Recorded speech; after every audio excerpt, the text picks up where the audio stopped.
Greetings, I greet in the name of the most. I'm the only Ken Cardio broadcasting live from V-Flani Double Chat. This is the home of local, urban, international talent. Remember that this is Nairobi, Kenya, the most beautiful city east, west and central of Africa. This is Nairobi, county number 047. And today, I'm not a happy man. I'm not a happy gentleman. I'm not a happy human being. But before that, thank you to each and everyone that has subscribed. Each and everyone that when you share, if you leave a comment down below, thank you for loving my content. I understand that this is a process, and the process have a beginning and an everlasting. So boom, today I want to do something that caught my attention yesterday, and I was so disturbed by it. As in, I don't understand why do people don't respect the altar. The altar is a holy place for each and every person, and I don't understand why should you not respect the altar.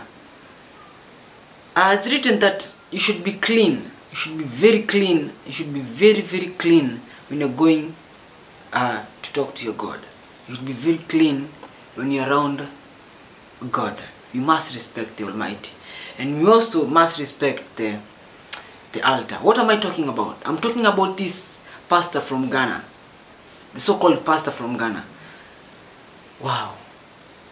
So the pastor from Ghana did this. He decided that he will shave women. He will shave their women, or rather the women of his church. Let me put it that way. And not only shaving, not only this normal hair that I have in my head, neither in my armpit, but underneath, you know what I mean. So he went ahead and decided to shave the women in the church. Wow, wow. In the altar. What is wrong? We talk to God. Why don't we fear God? So I was shocked to see women undress, or rather remove their innerwears. Peacefully, comfortably. You undress comfortably, then stand there. Then the pastor does this. He takes his gillette. After taking his gillette, he prepares the man taking the hair now. He places it under the dress, and then the pastor comfortably enters his hair all the way to the shaving point. And then he does this thing. He shaves the woman, then kneels down and prays for the woman. So what's the relevance of that? What's the relevance of that? I'm not judging the pastor. Yes, I'm not judging him, and I'm not sitting namuingililia. No. But is that good? Is that really good? Is that what really altar is meant for? So talk to me in the comment section. Yeah, talk to me. Let's talk. Make me understand why I did that, and if you think that he did wrong, just tell me. If you think that he did right, kindly tell me. And to the next story. Wow. So tusola ukose waliposema bibi ya wenyewe iza nuogozan na kabla unakumbuka, do you remember the Sauti Sol song?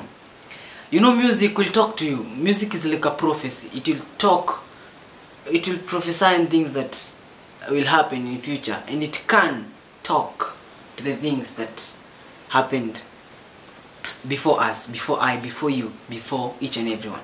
So there's this person, I can decide, you know what, I'm going after his wife, the boss's wife. Kwani atafanya nini? So the woman is lucky amepata job as an intern. So you understand, as an intern you have that positive vibe. When mrembo, Queen of Sheba, pretty, this beautiful, stunning, outstanding, the glowing lady in the office. Everyone want to unanipata. So you understand me, right?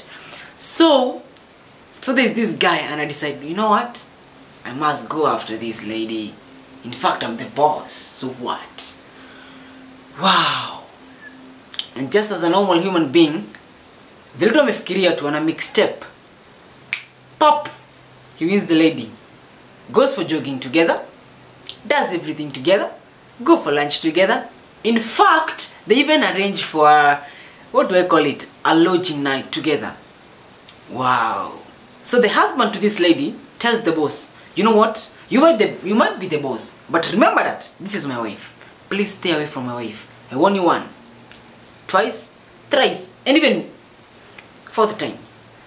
But you're so that, you know what, usinifanyia kitu, mimi ndio Buddha.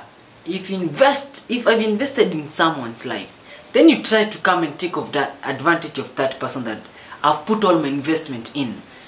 Are you kidding me? Are you trying to joke with me? So the person went ahead and noted down a very, very big letter. And at the end, kulikuwa na CC, this bank, this what, whatever. And the letter read this. Let me summarize it. It is a bunch. You understand? So let me summarize it. You know, the husband of the lady went ahead and told the guy that like this, please, I've warned you once, twice, not thrice, even 4th times, but you're not hearing me. But I'll organize for people to shoot you. Believe you me, the guy was caught. Then he was taken to this room. He was undressed. I think he was left only with an innerwear. You understand that? And then he was told to lie down. As he was trying to negotiate, headshot, pop! You know, he was lying in his bag. So alipigwa marisasi manze, and I was so shocked. Why don't you just make yourself comfortable and look to for someone who will take care of you?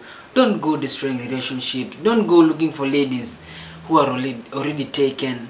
Please, men, we need to up our game. Yeah, because I don't think that's a gentleman. That is a man, just an ordinary man. So tell me, ingekuwa ni huko situation, what will you do? Would you go ahead and shoot the lady or shoot the guy, or would you walk away from that relationship? And if you are the boss to this lady, whom do you think you are? Why do you go destroying relationships? And to the lady, if you are this lady, why are you so thirsty? Why don't you just trust the process? Life is a circle. A journey of 1,000 miles starts with 1 step. You can't just come into an office as an intern and then boom, you're the HOD. That speed, it's way too high. Thank you for listening to me. I'm the only Ken Kairo broadcasting live from Nairobi, Kenya 254. Let's talk. Hashtag Bonga na Kario. Itakuwa deadly. Kuruka Wagwan.